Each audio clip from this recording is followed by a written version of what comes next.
Dragi prijatelji, nastavljamo sa velikim interesovanjem da pratimo suđenje koje se dešava u vezi smrti Ane Volš, odnosno suđenje njenom suprugu Brianu Volšu. Poslednje nedelje pojavila se gomila nekih svedoka. Ja ću sada pročitati izjave nekih svedoka koje su date pred sudom. Naravno, najinteresantnije mi je ono što je rekao upravo William Fastow, Anin ljubavnik. U tom svojstvu se i pojavio. Pa da počnemo redom. Susan Garland, vlasnica fitness studija Bar Method, kaže pred sudom: Ana je trenirala u mom studiju tokom decembra 2022. godine. Kupovala je jednokratne časove i rekla je da će prekinuti članstvo jer se seli u Washington. Delovala je smireno, fokusirano na posao i fizičku rutinu, bez naznake da ima bilo kakav porodični problem. Imamo izjavu svedoka da je Ana nameravala da se preseli za Washington. William Fastow, Anin ljubavnik: brzo smo postali bliski prijatelji, a zatim poverenici pa i intimni partneri. Sa Anom je proveo Božić i Badnji dan 2022. godine.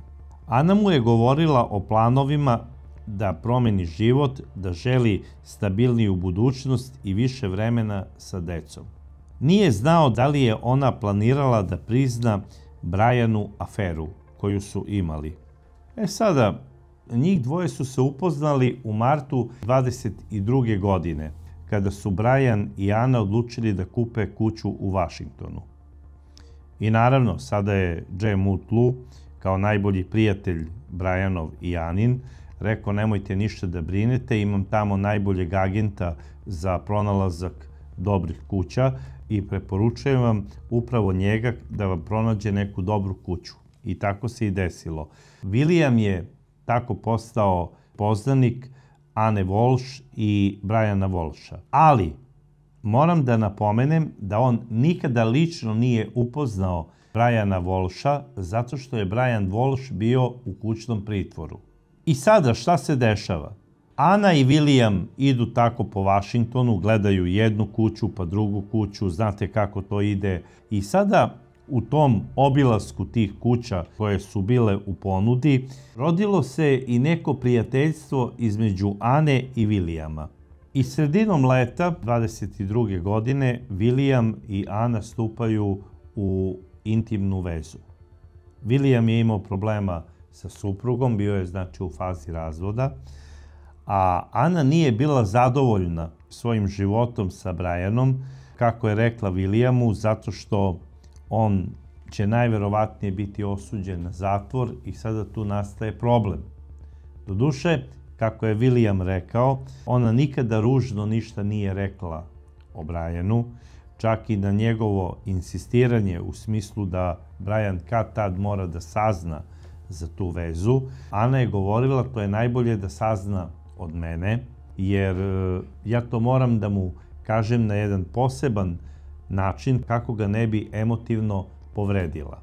Sada, meni ovo deluje kao jedan tipičan ženski izgovor prema nekom muškarcu sa kojim ste vi u seksualnoj vezi, ali prema njemu ne gajite neke posebne emocije. Zašto? Zato jer sam siguran da je Ana Volš bila zaljubljena u Jema Mutlua. Ana i William žive znači kao pravi ljubavnici. Oni putuju, odlaze na razna putovanja, ona posećuje njegov jedrenjak, on ima jedrenjak, on je bogat čovek. Na dan zahvalnosti, koji je veliki praznik u Sjedinjenim Državama, njih dvoje putuju za Irsku. I sve je to ukazivalo kao da su oni zaista jedan par koji planira da započne jednu zajednicu. Barem je to tako Williamu delovalo. Sada šta je planirala Ana, to je samo ona znala. Godina je na izmaku. Prolazi polako i decembar, znači puno se radi. Ana je baš onako dosta angažovana u svojoj firmi i dobro plaćena. Moram da kažem da je ona iznad svakog proseka za Ameriku dobro plaćena. Njena godišnja plata je $240.000, to je zvanično rečeno na sudu, što znači njena mesečna zarada je $20.000. Nije to mali novac. Dan zahvalnosti je dan zahvalnosti, ali najbitniji praznik za sve zapadnjake, pa i za Amerikance, je Božić i Badnji dan, odnosno Badnje veče, koje se provodi sa porodicom. Međutim, Ana je tog dana radila do neko vreme i kada je planirala da krene avionom iz Vašingtona za Boston, pao je veliki sneg i otkazani su bili svi letovi. I Ana je Badnje veče provela sa svojim ljubavnikom Williamom. Najverovatnije je ona komunicirala telefonom sa Brianom i sa decom kako bi im se izvinila, ali Brian je bio zbog toga jako ljut. I napisao je poruku: eto, Badnji dan je, a ti ga nisi provela sa decom. Deca pitaju za tebe i ja ne znam šta da im kažem. I tada je Ana, sutra dan, znači 25. to je Božić, sela je u auto i krenula je iz Vašingtona za Boston. Putovala je skoro ceo dan. Stigla je predveče i najverovatnije da je tu imala neku ozbiljnu svađu sa Brianom. I Ana piše svojoj majci poruku: mama, dođi hitno za Ameriku, potrebna si mi. Brian i ja se ne slažemo. I sada majka je onako zbunjena, napisala je: oko čega se ne slažete? Kaže: ne slažemo se oko dece. Molim te, please, dođi odmah za Ameriku. Evo, imaš let sutra u 7 ujutru. I kada je to majka pročitala, rekla je: to ne dolazi u obzir, ne mogu ja tek tako da krenem odmah, znači za 2 sata da se spremim kao sportista ili kao vojnik i da krenem na neki put. Moram da kupim i lekove i mogu da dođem tek za 7 dana i da budem kod tebe naredna 2 meseca. I onda je Ana rekla: dobro, onda ne treba da dolaziš. Što je po meni baš onako malo čudno. Najverovatnije je to Ana bila izrevoltirana, zato što majka odmah nije potrčala u smislu: evo, sine, dolazim da rešim tvoj problem sa Brianom. Ne znam šta je u stvari Ana očekivala od svoje majke i mislim da je njena majka napisala ispravnu poruku, jer na kraju krajeva žena zaista možda je trebala da se javi na neki zakazani pregled kod lekara. Međutim, sama činjenica da je ona zvala majku i da joj tako kaže: dođi mama što pre, dođi mama sutra, ukazuje na to da je Ana imala neki veliki problem sa Brianom, kao što sam to već i napomenuo u prethodnim emisijama. Što se tiče ljubavnika Williama Fastua, on je ovu vezu sa Anom doživeo kao jednu ozbiljnu vezu. I on je insistirao da se Ana razreši svoje bračne obaveze prema Brianu i da postane slobodna žena, kako bi on sa njom ušao u brak. Međutim, Ana očigledno nije imala takvu nameru. E sada, da li je Brian znao za tu vezu sa Williamom ili nije znao, to zna samo Brian i njegova majka, koja je po rečima nekih ljudi iz suda angažovala privatnog detektiva koji je trebao da prati Anu po Vašingtonu kako bi ustanovio da li ona ima ljubavnika tamo u tom gradu ili nema. Ako je neki prosečan detektiv, on je imao sve crno na belo. Tako da je Brianova majka odlično znala za Williama, a pretpostavljam i sam Brian, jer mu je mama to sigurno doslovce raportirala od A do Š.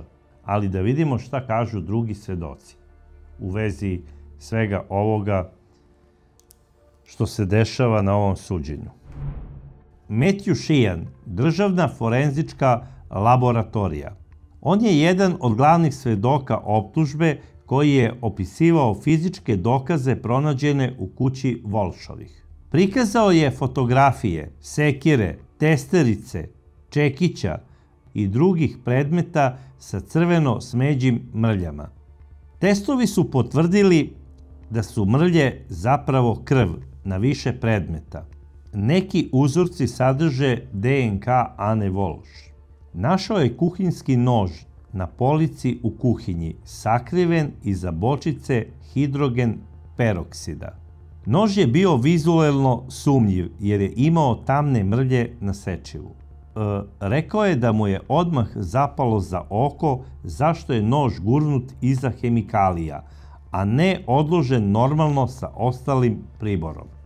Uzeo je nož kao dokaz i poslao ga na dalju laboratorijsku analizu. Šta je laboratorija kasnije rekla o nožu? Sheehan u svom delu svedočenja kaže da je forenzička laboratorija potvrdila prisustvo krvi na nožu, ali DNK analitičari Salim i drugi su kasnije izjavili da je DNK bio previše degradiran da bi se 100% utvrdilo poreklo. Međutim, profil je bio kompatibilan sa ženskim uzorkom, što je tužilac povezivao sa Annom Walsh. Pitam se sada ponovo, da li je to onaj nož za koji je Brian u svojim pretragama pitao Google, da li da ga operem u mašini za pranje posuđa, da li da ga perem ovom kiselinom ili onom kiselinom. Pretpostavljam da se radi o tom nožu. U svakom slučaju nož je opran, čim je uništen bitan deo DNK, tako da forenzičari su jedva utvrdili da se radi o ženskom profilu krvi na nožu. Kate Reed, menadžer bezbednosti prodavnica Lowe's, identifikovao je snimke na kojima se vidi Brian Walsh kako 1. januara kupuje plastične kante, mopove, krpe, sredstva za čišćenje. Kupovina je iznosila $463, plaćeno u gotovini. Jane Flint, menadžerka u prodavnici CVS, potvrdila je snimke gdje Brian kupuje izbeljivač, hidrogen i gumene rukavice. Gregory Dinan iz prodavnice Stop and Shop prikazao je transakciju od $11,56 gdje je Brian kupio još sredstva za čišćenje. Saman Salim, DNK analitičarka. DNK Anne Walsh pronađen je na sljedećim stvarima: na peškirima iz kontejnera, zaštitnom odelu marke Tyvek, delovima njene odjeće.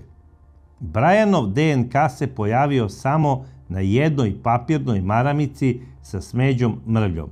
To je ono kada je posekao svoj prst nožem i kada je pitao Google da li će pranje noža otkloniti tragove HIV-a. Ko je tu zapravo imao HIV i da li ga je imao, to ja neću uopšte da komentarišem sada, to je valjda ustanovio sud, ako je uopšte i radio takve analize. Ali što se tiče maramice, normalno je, znači svako ko se poseče u kuhinji radeći nešto, odmah uzima neku maramicu i stavlja na ranu, odnosno na prst. To je sasvim normalno. Tako da, eto otkud tragova Brianove krvi na maramici. Posekao se nožem, koga je kasnije oprao u mašini za suđe i pronađena je i ta maramica sa kojom je zaustavio krvarenje. Hugh Dunleavy, bezbednosni direktor firme Tishman Speyer. On je bio osoba koju su kolege obavestile kada se Ana nije pojavila u kancelariji.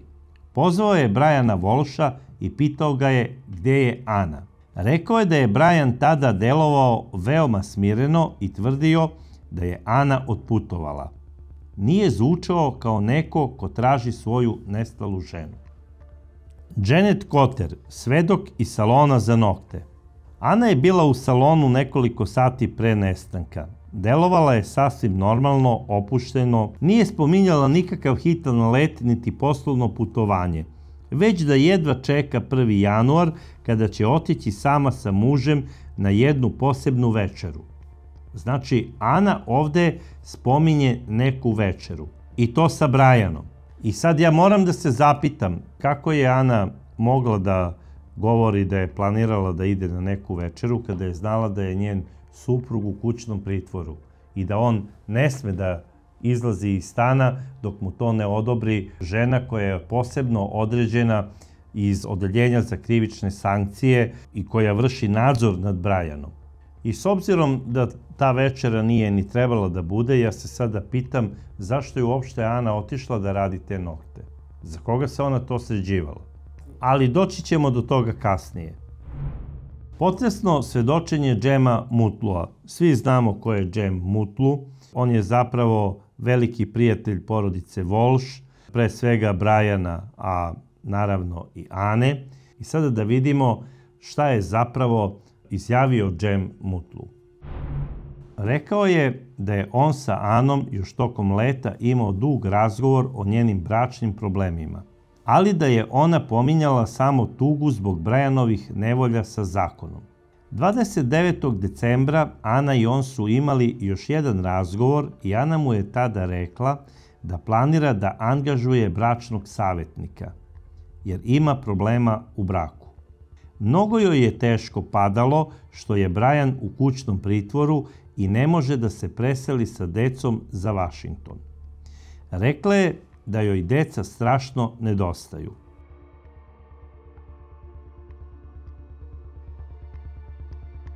I kada je te večeri Džem Mutlu stigao ispred porodične kuće Walshovih, Ana je istrčala iz kuće da ga pozdravi bez jakne. Zagrlili su se, to je bilo baš onako prijateljsko grljenje, koje je trajalo i do celi 1 minut, a možda i malo jače. Uvela ga je u kuću. Tamo je bio i Brian, a deca su spavala. Sedeli su za kuhinskim ostrvom. Ana je bila u prazničnom raspoloženju. Brian je delovao normalno. Brian je spremao večeru i služio ih je pićem i hranom. U jednom trenutku im se pridružio i najstariji sin. Prišao je i zagrlio je Džema i poklonio mu je ogrlicu. Pisala je poruke raznim ljudima i dobijala je poruke. U jednom trenutku je rekla: hajde da se slikamo i pošaljemo sliku Williamu Fastovu, znači Aninom ljubavniku. Ana je napravila selfie njih troje, znači Džem, sin i ona.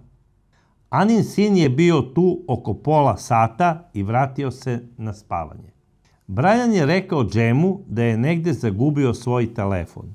Niko nije pominjao da Ana sledećeg dana ima hitnu poslovnu obavezu. Brian, Ana i Džem su pili vino i šampanjac. Brian mu je rekao da je te godine zaradio oko $50.000 i da je Ana zaradila $240.000 plus raznoraznih bonusa. I tada dok je, Brian pričao Džemu koliko je zaradio, $50.000 i to, Ana se Džemu pohvalila prstenom koji joj je navodno kupio Brian. I rekla je da je taj prsten plaćen $200.000.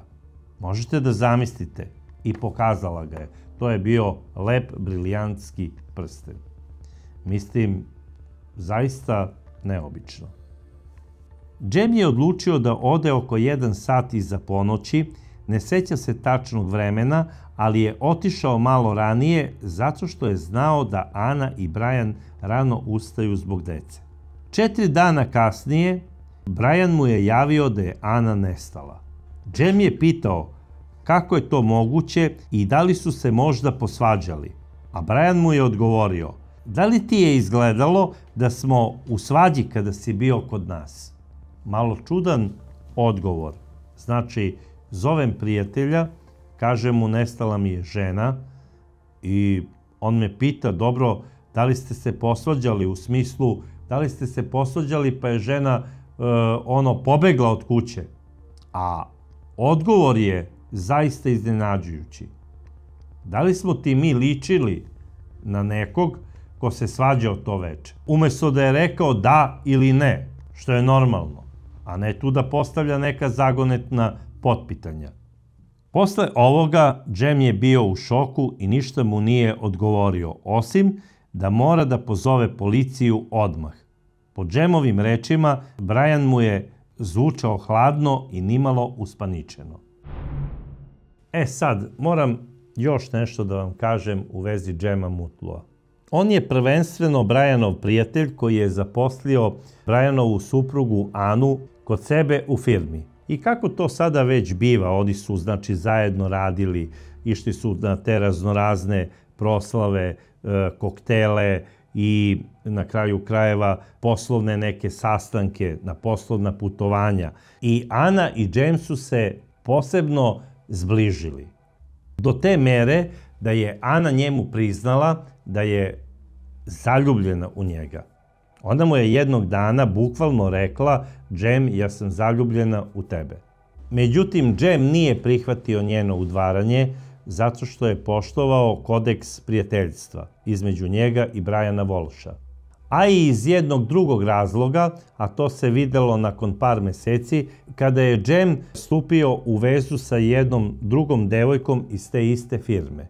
Ana je izgleda ovo doživela veoma tragično i prosto nije mogla da shvati kako je to moguće da se ona ne sviđa Džemu, nego da se njemu sviđa neka druga žena. I veoma je burno reagovala. Čak su se ona i Džem posvađali i ona je vikala na Džema i svašta mu je govorila. I Džem je nju, kao i svaki normalni direktor, suspendovao na nedelju dana. Znači, Ana je dobila suspenziju nedelju dana nedolaska u firmu. Džem je posle te burne svađe pozvao Briana i rekao je: Briane, Ana se ponaša tako i tako i ja ne znam kako da je obuzdam i kako da je vratim u normalni kolosek, kako da je zadržim i dalje u firmi, daj mi neki savjet. I on kaže da mu je Brian dao savete kako da smiri Anu. I Džem je izjavio pred sudom da je on Ani rekao da on nju voli kao sestru i da to tako osjeća i da nikada nije gajio nikakva druga osjećanja sem onih bratskih osjećanja prema Ani, što je nju jako, jako pogodilo. Sada da se vratimo na ono suđenje kada je Brian dobio kućni pritvor 2021. godine. U sudnici Ana se ponašala veoma, veoma uznemireno. U sudnici je bila prisutna naravno i Brianova majka, bio je prisutan i Džem kao najbolji Brianov prijatelj. Ana je bila jako uplašena da li će Brian otići u zatvor ili će dobiti kućni pritvor kako bi se branio sa slobode i ona je od uzbuđenja uhvatila Džema za ruku, držala ga je i sva je drhtala. Naravno, to je iz prikrajka posmatrala Brianova majka i njoj se to uopšte nije dopalo. Ona je još tada pomislila da su Ana i Džem u nekoj vezi. I to je mislila i do posljednjeg dana, ali o tome ćemo kasnije. Na kraju krajeva, ja verujem da bi 50% žena na Balkanu upravo to pomislile, što i Brianova majka. Kada bi videle tako svoju snaju, da umesto sina za ruku uhvati najboljeg druga i kao jao šta će sada biti. Mislim, malo čudno ponašanje i same Ane. Ali Ana je bila jedna vatrena osoba koja je po svaku cenu htela da osvoji naklonost Džema Mutlua. Jer to ide onako, mislim sada da ne budem pogrešno shvaćen, ono u fazonu: eto Džeme, ode moj Brian u zatvor, hoćeš li ti sada biti tu da me tešiš? Treba mi rame za plakanje. Ali s obzirom da je Brian takav kakav jeste, znači jedan prevarant, hoštapler, koji je radio raznorazne prevare i živeo je samo od kombinacije do kombinacije, kako bi se to u tom prevarantskom svetu reklo. Ne čudi me da se Ana zaljubila u jednog poštenog čoveka, jer je shvatila da se udala za prevaranta, kome je rodila decu. I da je posumnjala u jednom trenutku da taj prevarant i ljubav koju je možda pokazivao prema njoj je zapravo jedna folaža i prevara. Čak šta više, advokatica Briana Walsha je u jednom trenutku u toku suđenja, obraćajući se, znači Džemu Mutluu, rekla: vi dobro znate da je Ana vama rekla da i njen suprug Brian zna da je Ana zaljubljena u vas i da se uopšte nije ljutio na nju. Džem Mutlu u tom trenutku je bio šokiran, ali sudija je prekinula ovu diskusiju i nismo dobili Džemov odgovor na ovako nešto, tako da smo ostali uskraćeni jednog, kako bih rekao, veoma važnog odgovora koji bi ukazao na to da li je Brian zaista znao da je Ana zaljubljena u njegovog druga. Čudna priča. Pitam se zapravo onako šta je tu sve posredi između njih troje. I upravo ta nesrećna ljubav prema Džemu je odvela Anu u naručje najboljeg Džemovog druga, Williama Fastoa. Ja mislim da je ona zapravo ovom vezom htjela nešto da dokaže Džemu i da se zato smuvala sa njegovim najboljim prijateljem. I nisam siguran da Džem nije znao da su njih dvoje zajedno. To mi prosto deluje nemoguće. Ako su njih dvojica 25 godina bili najbolji prijatelji, kako je to moguće da imam novu devojku koja je radnica, bivša radnica mog najboljeg druga, a da mu to ne kažem?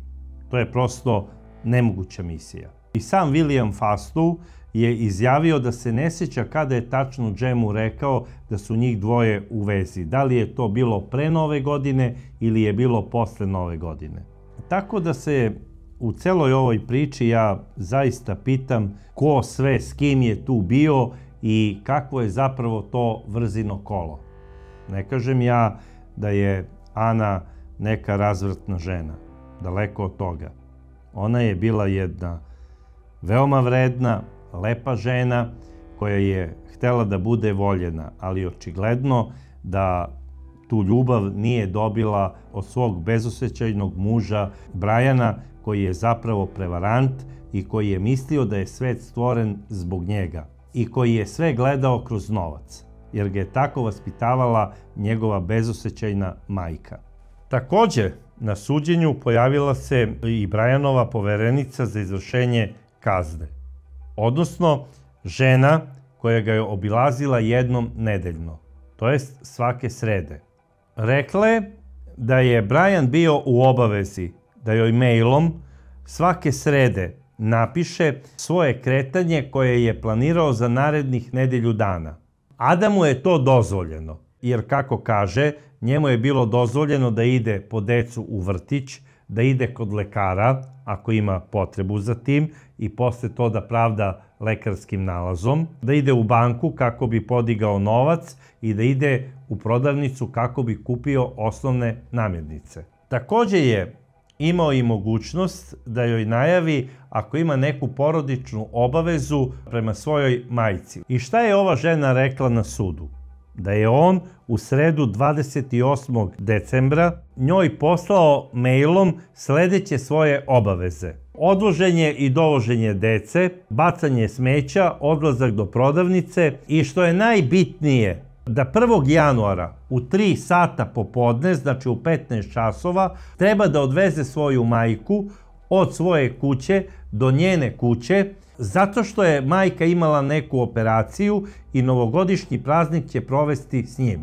I šta vam to govori? Da je majka sve vreme bila u kući, najverovatnije gore sa decom. I dok je Džem Mutlu bio dole, dok su ispijali šampanjac i pisali novogodišnje želje, majka je bila gore i najverovatnije kiptela od besa, jer je sigurno kroz prozor videla i onaj Anin doček Džema Mutlua, kada je onako bez jakne istrčala i bacila mu se u zagrljaj. E sad, ne bi me iznenadilo da je majka prišla onako i da iz nekog prikrajka posmatrala šta se sve to dešava dole u kuhinji. Mogla je da vidi da je Ana sve vreme bila u blizini Džema, jer su sedeli jedno pored drugog, da ga je grlila, da su pravili te selfije, dok je njen voljeni sinčić Brian kuvao večeru. E sada moramo da se zapitamo, ja ništa ne tvrdim.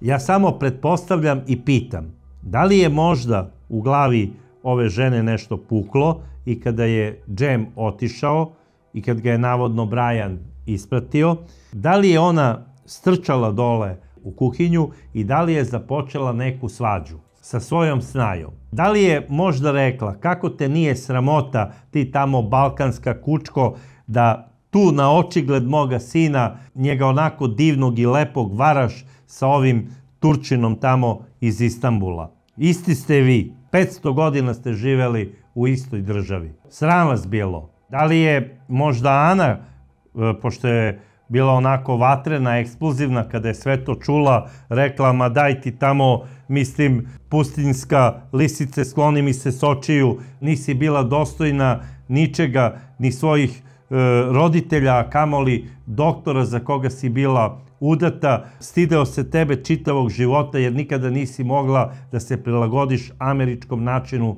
života. Ti ćeš nešto da mi pričaš kako treba da se ponašam. I dalje se ponašaš kao da živiš tamo u nekoj beduinskoj pustinji u Persiji. Možda su se one i potukle, ko to zna. I ko zna šta je sve tu bilo i ko je koga ubio i ko je na kraju koga kasapio i šta se sve tu dalje dešavalo. Međutim, manimo se mi sada toga šta je jedna koju je možda rekla, to su samo moje pretpostavke. Ajde da vidimo šta su zapravo ključne tačke optužbe, jer mnogi pričaju kako će ova optužba da padne. Pa da ih pročitamo zajedno. Najjači aduti tužilaštva su kombinovani forenzički tragovi. Krv na satari, bonseku, peškirima, odeći, ženski DNK na više predmeta, nož pronađen u kuhinji iza hidrogen peroksida, sumnjivo skrivanje tog noža, brojni predmeti sa crveno smeđim mrljama, u zagradi krvi. U američkom pravu zakon ove države eksplicitno dopušta osuđujuću presudu za ubistvo bez tela, ako postoji krv, uklanjanje tragova, motiv, neobično ponašanje posle nestanka i laganje tokom istrage. Ovde imamo sve sem motiva, a motiv može da bude i materijalne prirode. Možda je on planirao da uzme sav Anin novac, možda i kuću koju je kupila u Vašingtonu. Jer u njegovim pretragama lepo piše koliko mogu novca da podignem sa njenih bankovnih kartica. Neka je to motiv, pa ljudi ubijaju za $20, a ova žena zarađuje $250.000 godišnje. Ej, plus bonusi. Kako porota gleda ovakav slučaj na osnovu statistike od 2000. godine do 2024.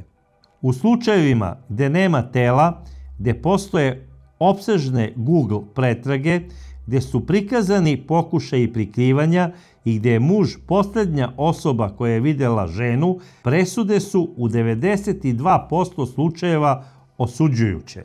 I evo šta sam ja prikupio na osnovu statistika kako bismo dobili neku predikciju ishoda ovog suđenja. Kriv je za ubistvo prvog stepena. Verovatnoća prema svim dokazima 85 do 90%.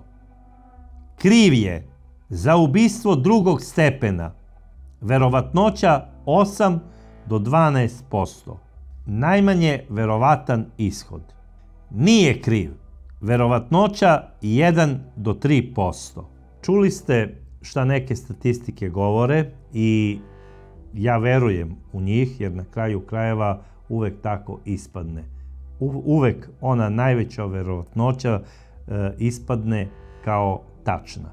Što se tiče svih vas koji osuđujete Anu Volš da je bila ovakva ili onakva, ili da nije bila cvećka, setite se samo kakvog je ona muža imala i da li biste vi mogli da živite sa takvim čovekom kakav je Brian Walsh. To što se ona dolaskom u novi svet zaljubila, nažalost, u njega, to se dešava i ne trebamo je osuđivati.